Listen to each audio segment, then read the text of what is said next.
Next നമ്മൾ operating statement ആണ് നോക്കുന്നത്. അപ്പോൾ ഇതിൽ രണ്ട് സ്റ്റേറ്റ്മെൻറ്റാണ് ഉണ്ടാക്കാനുള്ളത്. ഓപ്പറേറ്റിംഗ് സ്റ്റേറ്റ്മെൻറ്റും സ്റ്റേറ്റ്മെൻറ്റ് ഓഫ് ക്യാപിറ്റൽ എംപ്ലോയിഡും. ഓപ്പറേറ്റിംഗ് സ്റ്റേറ്റ്മെൻറ്റ് എന്ന് വെച്ചാൽ നമ്മൾ ഫിനാൻഷ്യൽ അക്കൗണ്ടിങ്ങിലെ പ്രോഫിറ്റ് ആൻഡ് ലോസ് അക്കൗണ്ടും ട്രേഡിംഗ് അക്കൗണ്ടും ഒക്കെ അല്ല, അതുമായിട്ട് ബന്ധപ്പെട്ടതാണ് എന്ത് operating statement. Statement of capital employed എന്ന് വെച്ചാൽ നമ്മൾ പഠിച്ച ബാലൻസ് ഷീറ്റില്ല, അതുമായിട്ട് ബന്ധപ്പെട്ടതാണ് സ്റ്റേറ്റ്മെൻറ്റ് ഓഫ് ക്യാപിറ്റൽ എംപ്ലോയിഡ്. അപ്പോൾ ഈ രണ്ട് സ്റ്റേറ്റ്മെൻറ്റ് നിങ്ങൾ കാണാതെ പഠിക്കണം. അപ്പോൾ നിങ്ങൾ എല്ലാം കാണാൻ പഠിക്കാൻ ഭയങ്കര ബുദ്ധിമുട്ടായതുകൊണ്ട് നമ്മൾ ഫിനാൻഷ്യൽ മറ്റേൽ പഠിച്ച trading account profit and loss അക്കൗണ്ടിൽ അത് കമ്പയർ ചെയ്തിട്ട് ഈ ഓപ്പറേറ്റിംഗ് സ്റ്റേറ്റ്മെൻറ്റും ബാലൻസ് ഷീറ്റ് കമ്പയർ ചെയ്തിട്ട് സ്റ്റേറ്റ്മെൻറ്റ് ഓഫ് ക്യാപിറ്റൽ എംപ്ലോയിഡും കൂടെ പഠിച്ചാൽ മതി. അപ്പോൾ കുറച്ചും കൂടി സിമ്പിളായിട്ട് തന്നെ നമുക്ക് പഠിക്കാൻ വേണ്ടി പറ്റും. അപ്പോൾ ഇതിൽ വരുന്നത് നോക്ക്, ഫസ്റ്റ് എന്താ നോക്ക്, ഫസ്റ്റ് ഗ്രോസ് സെയിൽസ്. ഗ്രോസ് സെയിൽസിന് നമ്മൾ സെയിൽസ് റിട്ടേൺ കുറയ്ക്കും. അപ്പോൾ നമുക്ക് എന്ത് കിട്ടും? നെറ്റ് സെയിൽസ് കിട്ടും. ആ നെറ്റ് സെയിൽസിന് നമ്മൾ കോസ്റ്റ് ഓഫ് ഗുഡ്സ് സോൾഡ് കുറയ്ക്കും. കോസ്റ്റ് ഓഫ് ഗുഡ്സ് സോൾഡ് എന്ന് വെച്ചാൽ നമുക്ക് എങ്ങനെയാണ് കണ്ടുപിടിക്കാമെന്ന് നോക്കാം. കോസ്റ്റ് ഓഫ് ഗുഡ്സ് സോൾഡ് നമ്മൾ ഓപ്പണിംഗ് സ്റ്റോക്കിൻ്റെ കൂടെ നമ്മൾ പർച്ചേസ് കൂട്ടും. പർച്ചേസിൻ്റെ കൂടെ എന്തെങ്കിലും ഇൻസിഡൻ്റൽ എക്സ്പെൻസ് ഉണ്ടെങ്കിൽ അതും കൂട്ടും. ആ കൂട്ടി കിട്ടുന്ന ഇതിന്ന് നമ്മൾ ക്ലോസിംഗ് സ്റ്റോക്ക് കുറയ്ക്കും.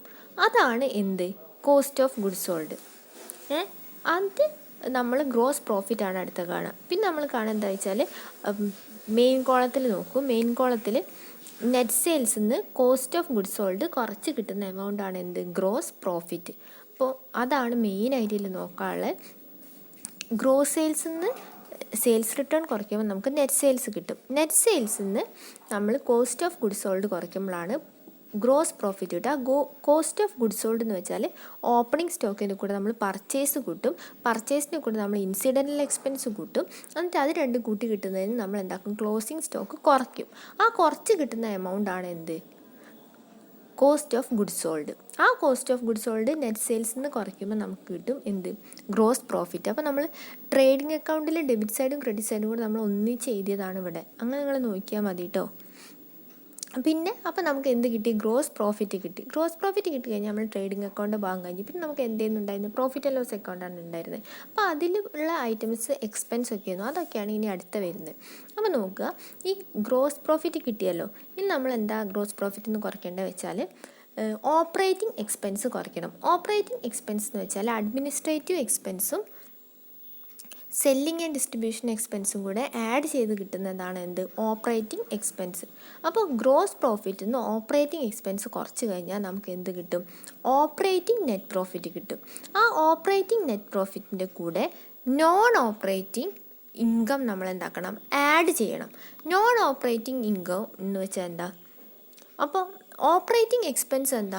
ഓപ്പറേറ്റിംഗ് എക്സ്പെൻസ് എന്ന് വെച്ചാൽ ബിസിനസ്സിൻ്റെ ഓപ്പറേഷന് വേണ്ടിയിട്ട്, അത് ബിസിനസ്സിൻ്റെ നടത്തിപ്പിന് വരുന്ന എക്സ്പെൻസുകളെയാണ് എന്ത് ഓപ്പറേറ്റിംഗ് എക്സ്പെൻസ് എന്ന് പറയാം.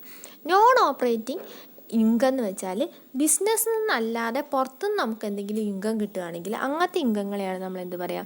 നോൺ ഓപ്പറേറ്റിംഗ് ഇൻകം എന്ന് പറയുന്നത്. ഇപ്പോൾ എക്സാമ്പിളായിട്ട് പറയുകയാണെങ്കിൽ ഇപ്പോൾ ഒരു ബിസിനസ്സിൽ നിന്നല്ലാതെ ബിസിനസ്മാന് കിട്ടുന്ന എന്ത് ഇൻകം, അയാൾക്ക് പ്രൈവറ്റായിട്ട് എന്തെങ്കിലും സ്ഥലം എന്തെങ്കിലും ഉണ്ടെന്ന് വിചാരിച്ചു, അയാളെ സ്വന്തം ആ സ്ഥലം വിറ്റിട്ട് അയാൾക്ക് കിട്ടുന്ന ഇൻകം, അതെന്താ ബിസിനസ്സുമായി സംബന്ധിച്ച് ഇൻകം ആണോ? അല്ല. അപ്പോൾ ബിസിനസ്സുമായി സംബന്ധിക്കാതെ നമുക്ക് കിട്ടുന്ന ഇൻകം, ആ ഇൻകം എന്താക്കുക? ഓപ്പറേറ്റിംഗ് എക്സ്പെൻസസിൻ്റെ കൂടെ എന്താക്കുക? ആഡ് ചെയ്യുക. അപ്പോൾ നമുക്ക് ആഡ് ചെയ്ത് കഴിഞ്ഞിട്ട് നമ്മൾ എന്താക്കുക? അതിന്ന് ആഡ് ചെയ്ത് കഴിഞ്ഞിട്ട് നമ്മൾ അതിന്ന് നോൺ ഓപ്പറേറ്റിംഗ് എക്സ്പെൻസ് കുറയ്ക്കും. ഇപ്പം നമ്മൾ നോൺ ഓപ്പറേറ്റിംഗ് ഇൻകം ആഡ് ചെയ്ത് അതേപോലെ നോൺ ഓപ്പറേറ്റിംഗ് എക്സ്പെൻസ് എന്തൊക്കെയും ബിസിനസ്സുമായിട്ട് ബന്ധപ്പെടാത്ത എക്സ്പെൻസ്, അങ്ങനത്തെ എക്സ്പെൻസ് എന്താക്കുക? കുറയ്ക്കുക. അങ്ങനെ കുറച്ച് കിട്ടുമ്പോൾ നമുക്ക് എന്ത് കിട്ടും? നെറ്റ് പ്രോഫിറ്റ് ബിഫോർ ടാക്സ് കിട്ടും. ടാക്സ് കാൽക്കുലേറ്റ് ചെയ്യുന്നതിന് മുൻപുള്ള നെറ്റ് പ്രോഫിറ്റ്. ആ കിട്ടിയ നെറ്റ് പ്രോഫിറ്റിൽ നിന്ന് നമ്മൾ എന്ത് കുറയ്ക്കുക? Less provision for tax. Tax എന്താക്കുക? കുറയ്ക്കുക. അപ്പോൾ നമുക്ക് നെറ്റ് പ്രോഫിറ്റ് ആഫ്റ്റർ ടാക്സേഷൻ കിട്ടും.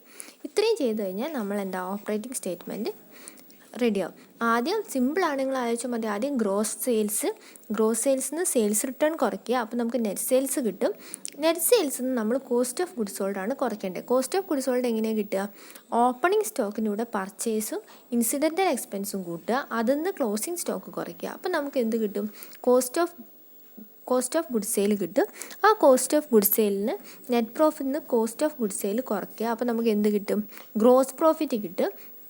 ആ ഗ്രോസ് പ്രോഫിറ്റിൽ നിന്ന് നമ്മൾ ഓപ്പറേറ്റിംഗ് എക്സ്പെൻസ് കുറയ്ക്കണം. ഓപ്പറേറ്റിംഗ് എക്സ്പെൻസ് എന്ന് വെച്ചാൽ അഡ്മിനിസ്ട്രേറ്റീവ് എക്സ്പെൻസും സെല്ലിംഗ് ആൻഡ് ഡിസ്ട്രിബ്യൂഷനും കൂട്ടുക, അതാണ് ഓപ്പറേറ്റിംഗ് എക്സ്പെൻസ്. എന്നിട്ട് ആ കൂടി കിട്ടിയ എമൗണ്ട് നമ്മൾ എന്താക്കും, ഗ്രോസ് പ്രോഫിറ്റിൽ നിന്ന് കുറയ്ക്കും. അപ്പോൾ നമുക്ക് ഓപ്പറേറ്റിംഗ് നെറ്റ് പ്രോഫിറ്റ് കിട്ടും. അതിൻ്റെ കൂടെ നമ്മൾ നോൺ ഓപ്പറേറ്റിംഗ് ഇൻകം ആഡ് ചെയ്യും, നോൺ ഓപ്പറേറ്റിംഗ് എക്സ്പെൻസ് കുറയ്ക്കും.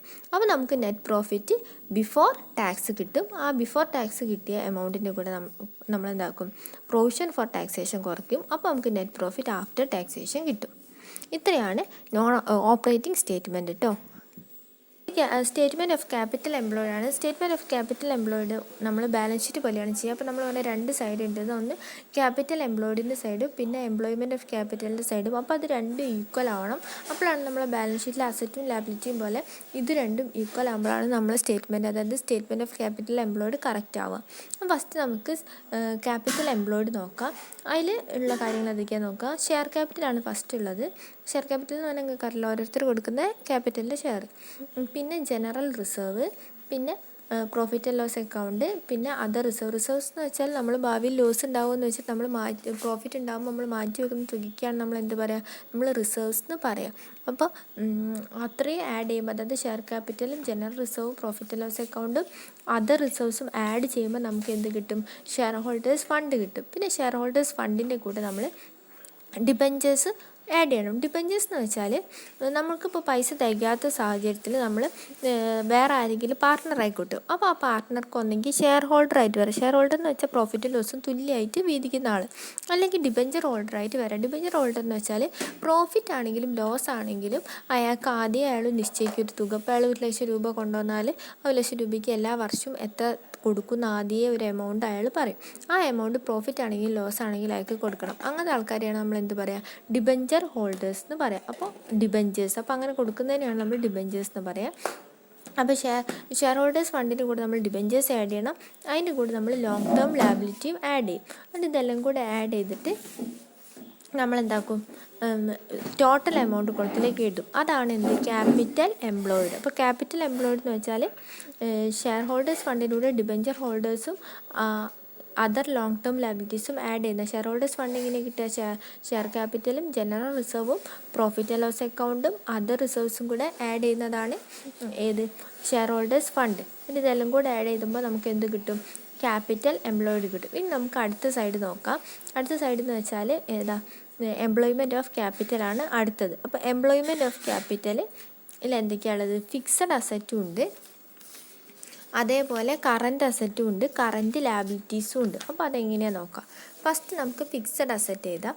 ഫിക്സഡ് അസറ്റ് മറ്റേ നമ്മൾ ബാലൻസ് ഷീറ്റിൽ എഴുതിയ ഫിക്സഡ് അസറ്റുകൾ തന്നെ ഏതൊക്കെയാണ്, goodwill, land and building, plant and machinery, motor vehicle, loose tools, furniture and pictures, investment. അപ്പോൾ ഫിക്സഡ് അസറ്റ് മൊത്തം ആഡ് ചെയ്തിട്ട് നമ്മൾ എന്താക്കും, രണ്ടാമത്തെ എമൗണ്ട് കുളത്തിൽ എഴുതും. കാരണം ഇതിൻ്റെ കൂടെ എന്തും കൂടി കൂട്ടാണ്ട് നമുക്ക് കറൻറ്റ് അസറ്റും കൂടെ ആഡ് ചെയ്യാണ്ട്. അപ്പോൾ അത് കഴിഞ്ഞിട്ട് നമ്മൾ അടുത്ത കറൻറ്റ് അസറ്റ് എഴുതും. അപ്പോൾ കറൻറ്റ് അസറ്റ് ഏതൊക്കെയാണ്, അതേ കറൻറ്റ് അസറ്റ് തന്നെ, cash in hand, cash at bank, bills receivable, sundry debtors, എന്തെങ്കിലും പ്രൊവിഷൻ ഉണ്ടെങ്കിൽ എന്താക്കണം, അത് കുറയ്ക്കണം, മാർക്കറ്റബിൾ ട്രേഡ് ഇൻവെസ്റ്റ്മെൻറ്റ്, പിന്നെ ക്ലോസിങ് സ്റ്റോക്കും. ഇത്രയും ആഡ് ചെയ്തിട്ട് നമ്മളെന്താക്കും, ഇത്രയും ആഡ് ചെയ്യുക. കറൻറ്റ് അസറ്റുകൾ എന്താക്കുക, ഫുള്ള് നമ്മൾ ആഡ് ചെയ്യുക. നമുക്കിപ്പോൾ കിട്ടി, നേരത്തെ നമ്മൾ ഫിക്സഡ് അസറ്റ് മൊത്തം ആഡ് ചെയ്തില്ലേ, അതേപോലെ നമ്മൾ എന്താക്കുക, കറൻറ്റ് അസറ്റും അതേപോലെ മൊത്തം ആഡ് ചെയ്യുക. ആഡ് ചെയ്തിട്ട് നമ്മൾ മറ്റേ കുളത്തിലേക്ക് എഴുതില്ല, അതിന് പകരം എന്താക്കും, അതിൻ്റെ ടോട്ടൽ ആ കുളത്തിൽ തന്നെ നമ്മൾ എഴുതും. എന്നിട്ട് അതിൻ്റെ കൂടെ നമ്മൾ എന്താ ആഡ് ചെയ്യുക, നമ്മൾ കറൻറ്റ് ലാബിലിറ്റീസ്. അപ്പോൾ കറൻറ്റ് ലാബിലിറ്റീസ് നോക്കാം. അപ്പോൾ കറൻറ്റ് ലാബിലിറ്റീസ് എന്തൊക്കെയാണുള്ളത്, നമ്മൾ മറ്റേ എഴുതി അതേ കറൻറ്റ് ലാബിലിറ്റീസ് തന്നെയാണ് ഇവിടെ വരുന്നത്. എന്ത്, bills payable, sundry creditors, outstanding expense. അപ്പോൾ എന്താ ചെയ്യുക, അപ്പോൾ ഈ ഔട്ട്സ്റ്റാൻഡിങ് എക്സ്പെൻസ്, പിന്നെ പ്രൊവിഷൻ ഫോർ ടാക്സേഷൻ, പിന്നെ proposed dividend, bank over draft. Bank over draft എന്ന് വെച്ചാൽ എന്താ, നമ്മൾ പറഞ്ഞില്ലേ, നമുക്കൊരു അക്കൗണ്ട് ഉണ്ട് ഓൾറെഡി, നമ്മൾ അക്കൗണ്ട് എടുക്കുന്നതാണ് ബാങ്ക് ഓവർ ഡ്രാഫ്റ്റ് എന്ന് പറയാം. പ്രൊവിഷൻ ഫോർ ടാക്സേഷൻ, ടാക്സിന് വേണ്ടി നമ്മൾ മാറ്റി വെക്കുന്ന എമൗണ്ട്. ഔട്ട്സ്റ്റാൻഡിങ് എക്സ്പെൻസ് എന്താ, സൺഡേ ക്രെഡിറ്റ് എന്താണെന്നൊക്കെ പറഞ്ഞിട്ട്. പ്രൊപ്പോസ്ഡ് ഡിവിഡൻറ്റ് എന്താ, പ്രൊപ്പോസ്ഡ് ഡിവിഡൻറ്റ് എന്ന് വെച്ചാൽ നമ്മൾ ഷെയർ ഹോൾഡേഴ്സിന് നമ്മൾ കൊടുക്കാൻ വേണ്ടി മാറ്റി വെക്കുന്ന തുകയ്ക്കാണ് പ്രൊപ്പോസ്ഡ് ഡിവിഡൻറ്റ് എന്ന് പറയാം. ഡിവിഡൻറ്റ് വെച്ചാൽ ഓഹരി ചെയ്യുന്നു, അതൊക്കെ നമ്മൾ പറഞ്ഞാണ്. അപ്പോൾ അങ്ങനെ ഷെയർ ഹോൾഡേഴ്സിന് വേണ്ടി നമ്മൾ കൊടുക്കാൻ വേണ്ടി മാറ്റി വയ്ക്കുന്ന തുകയ്ക്കാണ് നമ്മൾ പ്രൊപ്പോസ്ഡ് ഡിവിഡൻറ്റ് എന്ന് പറയാം. അപ്പോൾ ഇത്രയും കിട്ടി. അപ്പോൾ നമ്മൾ എന്താക്കുക, ലാബിലിറ്റീസ് മൊത്തം ടോട്ടൽ ചെയ്യാം. എന്നിട്ട് നമ്മൾ വർക്കിംഗ് ക്യാപിറ്റൽ കണ്ടുപിടിക്കണം. വർക്കിംഗ് ക്യാപിറ്റൽ എങ്ങനെയാണ് കാണുന്നത് വെച്ചാൽ, നേരത്തെ നമ്മൾ ടോട്ടൽ ചെയ്ത് വെച്ച കറൻറ്റ് അസറ്റില്ലേ, കറൻറ്റ് അസറ്റിൽ നിന്ന് കറൻറ്റ് ലാബിലിറ്റീസ് കുറയ്ക്കുമ്പോൾ നമുക്ക് എന്ത് കിട്ടും, വർക്കിംഗ് ക്യാപിറ്റൽ കിട്ടും. എന്നിട്ട് കറൻറ്റ് അസറ്റിൽ നിന്ന് കറൻറ്റ് ലാബിലിറ്റീസ് കുറയ്ക്കുക. അപ്പോൾ നമുക്ക് എന്ത് കിട്ടും, വർക്കിംഗ് ക്യാപിറ്റൽ കിട്ടും. അത് നമ്മൾ രണ്ടാമത്തെ എമൗണ്ട് കുളത്തിലേക്ക് എഴുതുക. എന്നിട്ട് ആ വർക്കിംഗ് ക്യാപിറ്റലും നേരത്തെ നമ്മൾ ആഡ് ചെയ്ത് വെച്ച ഫിക്സഡ് അസറ്റില്ലേ, ഫിക്സഡ് അസറ്റിൻ്റെ ടോട്ടൽ, അത് രണ്ടും കൂടെ ആഡ് ചെയ്തിട്ട് നമ്മൾ എന്താക്കും, മൂന്നാമത്തെ കുളത്തിലേക്ക് എഴുതും. അതാണ് എന്ത്, എംപ്ലോയ്മെൻറ്റ് ഓഫ് ക്യാപിറ്റൽ. അപ്പോൾ നമ്മൾ എന്താക്കുക, ആദ്യം ഷോർട്ടായി പറയുകയാണെങ്കിൽ നമ്മൾ ക്യാപിറ്റൽ എംപ്ലോയിഡ് കണ്ടുവെച്ച് അവിടെ മൂന്നാമത്തെ കോളത്തിൽ എഴുതി വെച്ച്, പിന്നെ എംപ്ലോയ്മെൻറ്റ് ഓഫ് ക്യാപിറ്റൽ കാണണമെങ്കിൽ ആദ്യം ഫിക്സഡ് അസറ്റ് മൊത്തം ടോട്ടൽ ചെയ്തിട്ട് നമ്മൾ സെക്കൻഡ് കോളത്തിൽ എഴുതും. പിന്നെ കറൻറ്റ് അസറ്റും കറൻറ്റ് ലാബിലിറ്റീസും ആണുള്ളത്. കറൻറ്റ് അസറ്റിൻ്റെ കൂടെ കറൻറ്റ് ലാബിലിറ്റീസ് കുറയ്ക്കും, കറൻറ്റ് അസറ്റിൽ നിന്ന് കറൻറ്റ് ലാബിലിറ്റീസ് കുറയ്ക്കും. അപ്പോൾ നമുക്ക് വർക്കിംഗ് ക്യാപിറ്റൽ കിട്ടും. അത് നമ്മൾ രണ്ടാമത്തെ കോളത്തിൽ എഴുതും. അതിൻ്റെ വർക്കിംഗ് ക്യാപിറ്റലും ഫിക്സഡ് അസറ്റും കൂടെ ആഡ് ചെയ്തിട്ട് നമ്മൾ എന്താക്കും, മൂന്നാമത്തെ കോളത്തിൽ എഴുതും. അതാണ് എംപ്ലോയ്മെൻറ്റ് ഓഫ് ക്യാപിറ്റൽ. അപ്പോൾ എംപ്ലോയ്മെൻറ്റ് ഓഫ് ക്യാപിറ്റലും ക്യാപിറ്റൽ എംപ്ലോയിഡും ഈക്വൽ ആണെന്ന് നോക്കും. ഈക്വൽ ആണെങ്കിൽ നമ്മൾ സ്റ്റേറ്റ്മെൻറ്റ് ഓഫ് ക്യാപിറ്റൽ എംപ്ലോയിഡ് കറക്റ്റാണ്. അപ്പം നമ്മളിപ്പോൾ പറഞ്ഞില്ലേ, അത് വെച്ചിട്ട് നമ്മളൊരു ക്വസ്റ്റ്യൻ ചെയ്യണം. അതായത് operating statement of capital employed വെച്ചിട്ടുള്ള ക്വസ്റ്റ്യനാണ്. അപ്പോൾ ഇങ്ങനെയാണ് തരുന്നത്. ഇതിപ്പോൾ രണ്ട് സൈഡ് അല്ല കേട്ടോ, ഇതിൻ്റെ ബാക്കിയാണ് മറ്റേത്. നിങ്ങൾ ഒരുമിച്ച് എഴുതിയാലും ലെവലിൽ ഒരുമിച്ച് എഴുതിയാലും മതി കേട്ടോ. അപ്പം ഫസ്റ്റ് സെയിൽസ് തന്നു, അതായത് നെറ്റ് സെയിൽസ് ആണ്. ഇപ്പോൾ റിട്ടേൺ ഒന്നും കുറയ്ക്കേണ്ടാത്ത നെറ്റ് സെയിൽസ്. പിന്നെ opening stock, closing stock, purchase, പിന്നെ നോൺ ഓപ്പറേറ്റിംഗ് ഇൻകം എന്ന് പറഞ്ഞിട്ട് രണ്ടെണ്ണം തന്നിട്ടുണ്ട്. ഇൻട്രസ്റ്റും profit on sale of shares. അപ്പോൾ അത് രണ്ട് നമ്മൾ ആഡ് ചെയ്യണം. പിന്നെ എന്താ ഉള്ളത്, ലാൻഡ് ആൻഡ് ബിൽഡിംഗ് ഉണ്ട്, പിന്നെ പ്ലാന്റ് ആൻഡ് മെഷീനറി ഉണ്ട്, പിന്നെ സൺട്രി ഡെപ്റ്റേഴ്സിന് പ്രൊവിഷൻ കുറച്ചിട്ടുള്ള എമൗണ്ട് ഡയറക്റ്റ് ഇവിടെ തന്നിട്ടുണ്ട്. പിന്നെ ഇൻസിഡൻ്റൽ എക്സ്പെൻസ്, ഫിനാൻഷ്യൽ എക്സ്പെൻസ്, പിന്നെ ക്യാഷ് ആൻഡ് ബാങ്ക് ബാലൻസ്. ആ ഫിനാൻഷ്യൽ എക്സ്പെൻസിൻ്റെ താഴെ തന്നെയാണ് എന്ത്, ക്യാഷ് ആൻഡ് ബാങ്ക് ബാലൻസ്. ഒരു ഇങ്ങനെ എഴുതിയതേ ഉള്ളത്, രണ്ട് സൈഡല്ല കേട്ടോ. പിന്നെ ഓപ്പറേറ്റിംഗ് എക്സ്പെൻസ് രണ്ടെണ്ണം തന്നിട്ടുണ്ട്, സെല്ലിംഗ് ആൻഡ് ഡിസ്ട്രിബ്യൂഷനും അഡ്മിനിസ്ട്രേഷൻ എക്സ്പെൻസും. അപ്പോൾ രണ്ടും ആഡ് ചെയ്യണം. നോൺ ഓപ്പറേറ്റിംഗ് എക്സ്പെൻസ് ഒന്നേ തന്നിട്ടുള്ളൂ, loss on sale of land, പിന്നെ profit and loss account, current liabilities, reserves, പിന്നെ ഇഷ്യൂഡ് ക്യാപിറ്റൽ എന്തൊക്കെയാണ്, 7,000 ഷെയർസ് ഓഫ് 50 ഈച്ച്. ഇവിടെ തന്നിട്ടുണ്ട് എത്ര, 3,50,000. ചില ക്വസ്റ്റനിൽ 7,000 ഷെയർസ് ഓഫ് 50 ഈച്ച് എന്ന് മാത്രമേ തരുള്ളൂ. അപ്പോൾ നമ്മൾ എന്താ ചെയ്യേണ്ടത്, 7,000 × 50 ചെയ്യണം. പിന്നെ 6% ഡിബെഞ്ചേഴ്സ് എത്രയാണ്, 50,000. ഇത്രയും നമുക്ക് ഇൻഫർമേഷൻസ് തന്നിട്ടുണ്ട്. ഈ ഇൻഫർമേഷൻസ് വെച്ചിട്ട് നമ്മൾ എന്താക്കണം, നമ്മൾ operating statement of capital employed എഴുതുക. ഒന്നുമില്ല, നേരത്തെ നമ്മൾ ചെയ്ത അതേപോലെ ജസ്റ്റ് ഈ ക്വസ്റ്റ്യൻ പിക്ക് ചെയ്തിട്ട് ആ ഓർഡറിലാക്കിയിട്ട് എഴുതുക എന്ന് മാത്രമേ ഉള്ളൂ. നമുക്ക് നോക്കാം എങ്ങനെ എഴുതുക. സ്റ്റേറ്റ്മെൻറ്റ് എങ്ങനെ ഉണ്ടാക്കാൻ നോക്കാം. അപ്പോൾ ഫസ്റ്റ് നമ്മൾ സെയിൽസ് ചെയ്തു. സെയിൽസിൽ നിന്ന് ഒക്കെ കുറച്ചിട്ടുള്ള നെറ്റ് സെയിൽസ് ആണ് തന്നത്. അപ്പോൾ റിട്ടേൺ ഒന്നും കുറയ്ക്കേണ്ട, ആദ്യം സെയിൽസ് ചെയ്തു. പിന്നെ നമുക്ക് എന്താ, സെയിൽസിൽ നിന്ന് എന്താ കുറയ്ക്കേണ്ടത്, നമുക്ക് കോസ്റ്റ് ഓഫ് ഗുഡ്സ് സോൾഡ് കുറയ്ക്കണം. കോസ്റ്റ് ഓഫ് ഗുഡ്സ് സോൾഡ് എങ്ങനെയാണ് കണ്ടുപിടിക്കുക, എങ്ങനെയായിരുന്നു, ഓപ്പണിംഗ് സ്റ്റോക്കിൻ്റെ കൂടെ പർച്ചേസ് ആഡ് ചെയ്യണമായിരുന്നു. പിന്നെ അതിൻ്റെ കൂടെ ഇൻസിഡൻ്റൽ എക്സ്പെൻസ് ആഡ് ചെയ്ത്, അപ്പോൾ അതിന് പകരം ഒരു പർച്ചേസ് ആഡ് ചെയ്ത് കിട്ടിയ എമൗണ്ടിൽ നിന്ന് അവരെന്താക്കി, ക്ലോസിംഗ് സ്റ്റോക്ക് കുറച്ച്, ആ കുറച്ച് കിട്ടിയ എമൗണ്ടിൻ്റെ കൂടെ എന്താക്കി, വീണ്ടും ഇൻസിഡൻ്റൽ എക്സ്പെൻസ് ആഡ് ചെയ്ത്, അപ്പോൾ നമുക്ക് എന്ത് കിട്ടും, അപ്പോൾ നമുക്കൊരു എമൗണ്ട് കിട്ടും. അതാണ് എന്ത്, കോസ്റ്റ് ഓഫ് ഗുഡ്സ് സോൾഡ്.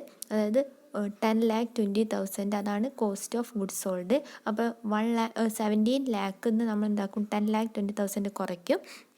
അപ്പോൾ നമുക്ക് എന്ത് കിട്ടും, ഗ്രോസ് പ്രോഫിറ്റ് കിട്ടും. നിങ്ങൾക്ക് വേണമെങ്കിൽ പർച്ചേസിൻ്റെ കൂടെ തന്നെ ഇൻസിഡൻ്റൽ എക്സ്പെൻസ് ആഡ് ചെയ്തിട്ട് ക്ലോസിംഗ് സ്റ്റോക്ക് കുറച്ചാലും മതി കേട്ടോ. ഇവരിവിടെ പർച്ചേസിൽ നിന്ന് ക്ലോസിംഗ് സ്റ്റോക്ക് കുറച്ചിട്ട് അതിൻ്റെ കൂടിയാണ് എന്ത് ആഡ് ചെയ്തത്, ഇൻസിഡൻ്റൽ എക്സ്പെൻസ് ആഡ് ചെയ്തത്. അപ്പോൾ നമുക്ക് കോസ്റ്റ് ഓഫ് ഗുഡ്സ് സോൾഡ് കിട്ടി. കോസ്റ്റ് ഓഫ് ഗുഡ്സ് സോൾഡ് സെയിൽസിൽ നിന്ന് കോസ്റ്റ് ഓഫ് ഗുഡ്സ് സോൾഡ് കുറച്ചപ്പോൾ നമുക്ക് എന്ത് കിട്ടി, ഗ്രോസ് പ്രോഫിറ്റ് കിട്ടി. ഇനി അതിന് നമ്മൾ എന്ത് കുറച്ച്, ലെസ് ഓപ്പറേറ്റിംഗ് എക്സ്പെൻസസ് എന്തൊക്കെയായിരുന്നു, സെല്ലിംഗ് ആൻഡ് ഡിസ്ട്രിബ്യൂഷനും പിന്നെ അഡ്മിനിസ്ട്രേഷനും ആഡ് ചെയ്യണം. പിന്നെ ഇവിടെ നമുക്ക് വേറൊരു ഓപ്പറേറ്റിംഗ് എക്സ്പെൻസും കൂടി തന്നിട്ടുണ്ട്, അതായത് ഫിനാൻഷ്യൽ എക്സ്പെൻസ്. അതെന്താണ്, അത് ഓപ്പറേറ്റിംഗ് എക്സ്പെൻസ് ആണ് കേട്ടോ. കാരണം നമ്മൾ ബിസിനസ് ഓപ്പറേറ്റ് ചെയ്യുമ്പോൾ വരുന്ന ഫിനാൻസായിട്ട് ബന്ധപ്പെട്ട് വരുന്ന എക്സ്പെൻസുകളെയാണ് നമ്മൾ ഫിനാൻഷ്യൽ എക്സ്പെൻസ് എന്ന് പറയുന്നത്.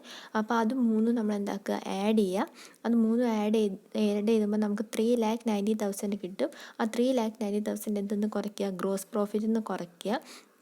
അപ്പം നമുക്ക് 2,90,000 കിട്ടും. അതാണ് എന്ത് ഓപ്പറേറ്റിംഗ് പ്രോഫിറ്റ്. പിന്നെ ആ ഓപ്പറേറ്റിംഗ് പ്രോഫിറ്റ് നമുക്ക് എന്ത് കുറയ്ക്കണം? നോൺ ഓപ്പറേറ്റിംഗ് ഇൻകം കുറയ്ക്കണം. ഇവിടെ 2 നോൺ ഓപ്പറേറ്റിംഗ് ഇൻകം ആണ് കൊടുത്തത്, ഇൻട്രസ്റ്റും പ്രോഫിറ്റ് ഓൺ സെയിൽ ഓഫ് ഷെയർസും. അപ്പോൾ ഇൻട്രസ്റ്റും പ്രോഫിറ്റ് ഓൺ സെയിൽ ഓഫ് ഷെയർസും ആഡ് ചെയ്യാം. അപ്പോൾ നമുക്ക് 29,000 കിട്ടും.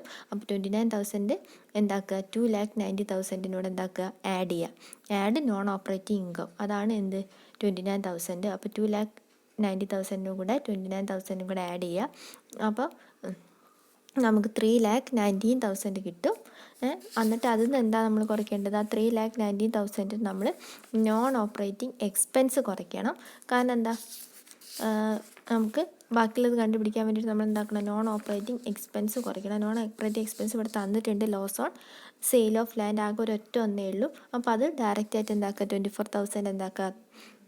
3,19,000 24,000 കുറയ്ക്കുക. അപ്പോൾ നമുക്ക് എന്ത് കിട്ടും? നമുക്ക് പ്രോഫിറ്റ് കിട്ടും. അതായത് നെറ്റ് പ്രോഫിറ്റ് ബിഫോർ ടാക്സ്. കാരണം ആഫ്റ്റർ ടാക്സ് കണ്ടുപിടിക്കുക, അവിടെ ടാക്സിനെ കുറിച്ചൊന്നും പറഞ്ഞില്ല. അപ്പോൾ നമ്മൾ നെറ്റ് പ്രോഫിറ്റ് എന്ന് പറഞ്ഞിട്ട് 2,95,000 എഴുതുക കേട്ടോ, വേറെ ഒന്നും എഴുതാമല്ല. കാരണം ടാക്സിനെ കുറിച്ച് എന്തെങ്കിലും പറഞ്ഞിട്ടുണ്ടെങ്കിൽ നമ്മൾ ടാക്സും കൂടി ഇന്ന് കുറയ്ക്കണം. പക്ഷേ ടാക്സിനെ കുറിച്ചൊന്നും പറയാത്തതുകൊണ്ട് നമ്മൾ ഡയറക്റ്റായിട്ട് 2,95,000 എഴുതിയാൽ മതിയേ. അപ്പോൾ നമുക്ക് എന്താക്കി? ഓപ്പറേറ്റിംഗ് സ്റ്റേറ്റ്മെൻറ്റ് കിട്ടി.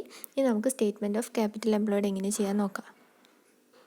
നെക്സ്റ്റ് നമ്മൾ സ്റ്റേറ്റ്മെൻറ്റ് ഓഫ് ക്യാപിറ്റൽ എംപ്ലോയ്ഡ് ആണ് എഴുതുക. അപ്പോൾ ഹെഡിങ് എഴുതുക statement of capital employed on 31/3/2014 എഴുതുക. ഫസ്റ്റ് നമ്മൾ ക്യാപിറ്റൽ എംപ്ലോയ്ഡ് കണ്ടുപിടിക്കണം. അത് കഴിഞ്ഞിട്ടാണ് നമ്മൾ എന്ത് കണ്ടുപിടിക്കുക? എംപ്ലോയ്മെൻറ്റ് ഓഫ് ക്യാപിറ്റൽ കണ്ടുപിടിക്കുക. നമ്മൾ ഫോർമാറ്റിലുള്ള അതേപോലെ നമ്മൾ എഴുതുക. ഫസ്റ്റ് ഷെയർ ക്യാപിറ്റൽ എഴുതുക. പിന്നെ റിസർവ്സ് എന്ന് പറഞ്ഞാൽ ഒറ്റ ഒന്നാണ് തന്നത്, ജനറൽ റിസർവ് വേറെ അതർ റിസർവ്സ് വേറെ തന്നിട്ടില്ല. അപ്പോൾ റിസർവ്സ് എഴുതുക. പിന്നെ പ്രോഫിറ്റ് ആൻഡ് ലോസ് അക്കൗണ്ട് എഴുതുക. എന്നിട്ട് നമ്മൾ എന്താക്കുക? അത് മൂന്നും ആഡ് ചെയ്യുക. അപ്പോൾ നമുക്ക് എന്ത് കിട്ടും? ഷെയർ ഹോൾഡേഴ്സ് ഫണ്ട് കിട്ടും. ഷെയർ ഹോൾഡേഴ്സ് ഫണ്ടിൻ്റെ കൂടെ എന്തിനും ആഡ് ചെയ്യണം? ഡിബഞ്ചേഴ്സും കൂടെ ആഡ് ചെയ്യുക. 50,000. പിന്നെ ലോങ് ടേം ലയബിലിറ്റി ഇല്ല, അപ്പോൾ ഡിബഞ്ചേഴ്സ് മാത്രം ആഡ് ചെയ്യുക. എന്നിട്ട് നമുക്ക് ടോട്ടൽ മൂന്നാമത്തെ എമൗണ്ട് കൊടുത്തിൽ എഴുതുക. എത്ര? 7 lakh എഴുതുക. ഇനി നമുക്ക് എംപ്ലോയ്മെൻറ്റ് ഓഫ് ക്യാപിറ്റൽ കാണണം. അതും 7 lakh ആണോ കിട്ടുന്നത് നോക്കുക. അപ്പോൾ ആദ്യം എംപ്ലോയ്മെൻറ്റ് ഓഫ് ക്യാപിറ്റലിന് ഹെഡിങ് ചെയ്ത് അതിൽ ഫസ്റ്റ് എന്താണ്? ഫിക്സഡ് അസറ്റുകളാണ്. ഇവിടെ ആകെ 2 ഫിക്സഡ് അസറ്റേ ഉള്ളൂ. ഏതൊക്കെ? ലാൻഡ് ആൻഡ് ബിൽഡിങ്ങും പ്ലാന്റ് ആൻഡ് മെഷീനറിയും. അത് രണ്ടും ആഡ് ചെയ്യുക. എന്നിട്ട് എവിടെ എഴുതുക? രണ്ടാമത്തെ എമൗണ്ട് കുളത്തിൽ എഴുതുക. പിന്നെ കറൻറ്റ് അസറ്റിന് ഹെഡിങ് ചെയ്ത് ഇവിടെ ക്യാഷ് ഇൻ ഹാൻഡും ക്യാഷ് അറ്റ് ബാങ്കും അങ്ങനെ കൊടുത്തിട്ടില്ല, ഒറ്റ ഒന്നായിട്ട് ക്യാഷ് ആൻഡ് ബാങ്ക് ബാലൻസ് എന്നാണ് കൊടുത്തത്. അപ്പോൾ ഒറ്റ ഒന്നായിട്ട് 60,000 എഴുതുക. സൺഡേ ഡെപ്റ്റേഴ്സിന് പ്രൊവിഷൻ കുറച്ചിട്ടുള്ള എമൗണ്ട് കൊടുത്തിട്ടുണ്ട് ഡയറക്റ്റായിട്ട്, അത് എഴുതുക. 1,42,000. ക്ലോസിംഗ് സ്റ്റോക്കാണ് എഴുതേണ്ടത്. സ്റ്റോക്കിൽ നിന്ന് എഴുതിയിട്ട് 2 സ്റ്റോക്കുണ്ട്, ക്ലോസിംഗ് സ്റ്റോക്കാണ് നമ്മൾ എഴുതുക. അപ്പോൾ ക്ലോസിംഗ് സ്റ്റോക്ക് എഴുതുക. എന്നിട്ട് എന്താക്കുക? കറണ്ട് അസറ്റിൻ്റെ ടോട്ടൽ കാണാൻ എത്ര? 5 lakh കിട്ടി. കറണ്ട് ലയബിലിറ്റീസ് ടോട്ടലായിട്ട് തന്നെയാണ് കൊടുത്തത്, ഒന്നും ആഡ് ചെയ്യേണ്ട കാര്യമല്ല. അപ്പോൾ 2,60,000 കിട്ടി. ഇനി നമുക്ക് വർക്കിംഗ് ക്യാപിറ്റൽ കാണണം. വർക്കിംഗ് ക്യാപിറ്റൽ എങ്ങനെയായിരുന്നു കാണുക? കറണ്ട് അസറ്റിൻ്റെ ടോട്ടലിൽ നിന്ന് കറണ്ട് ലയബിലിറ്റീസിൻ്റെ ടോട്ടൽ കുറയ്ക്കുകയാണ് ചെയ്യുക. അപ്പോൾ എങ്ങനെയാണ്? 5 lakh നിന്ന് 2,60,000 കുറയ്ക്കുക. അപ്പോൾ നമുക്ക് എത്ര കിട്ടും? 2,40,000 കിട്ടും.